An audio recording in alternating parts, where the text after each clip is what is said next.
याद रखो हमारा रिश्ता कुछ मुसलमानों से ऐसा है दुनिया भर के, कहा तुम एक जिस्म के मानिंद हो, सारे आलम के मुसलमान एक जिस्म के मानिंद हो। अगर एक जिस्म में कहीं कांटा चुभता है सारा जिस्म थर्रा उठता है। हदीस दोस्तों, हिदायत का जो सामान मिला है, कुछ मुसलमान ऐसे होते हैं जिनसे हम कलाम के जरिए गुफ्तगू के जरिए रिश्ता कायम करते हैं, फोनों पे बातचीत चलती है। कुछ मुसलमान ऐसे होते हैं जिससे दोस्ती के साथ रिश्ता कायम होता है। हदीस दोस्तों, कुछ मुसलमान ऐसे हैं जो हमारी दुआओं के मुंतजिर रहते हैं। कुछ मुसलमान ऐसे हैं सीरिया के जिनके घरों पर केमिकल बम गिराया जा रहा है, वो बर्मा के मुसलमान जिनको कत्लेआम किया गया, वो गुजरात के मुसलमान जिनको कत्लेआम किया गया, वो इराक के मुसलमान जिनको कत्लेआम किया गया। याद रखो तुम्हारा उनसे रिश्ता अल्लाह के नबी से जोड़ा है। तुम जमीन पर तन्हा नहीं हो, जैसे तुम्हारे बाजू बैठा वाला भाई इस खुतबे में तुम्हारा भाई है, वो सीरिया का मुसलमान भी तुम्हारा भाई है, वो इराक का मुसलमान भी तुम्हारा भाई है, वो बर्मा का मुसलमान भी तुम्हारा भाई है, वो गुजरात का मुसलमान भी तुम्हारा भाई है, वो लीबिया का मुसलमान तुम्हारा भाई है, वो फलस्तीन का मुसलमान तुम्हारा भाई है,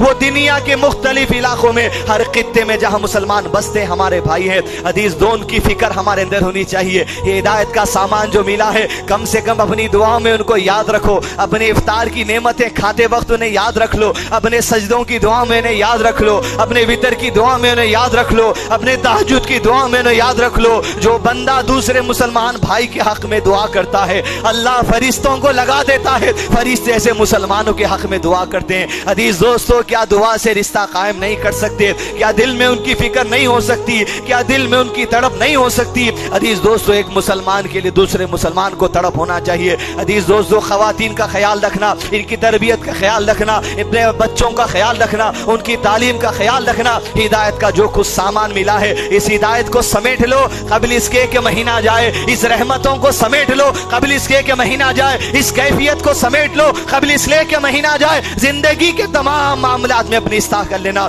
हदीस दोस्तों, कदम लड़खड़ाने ना पाए।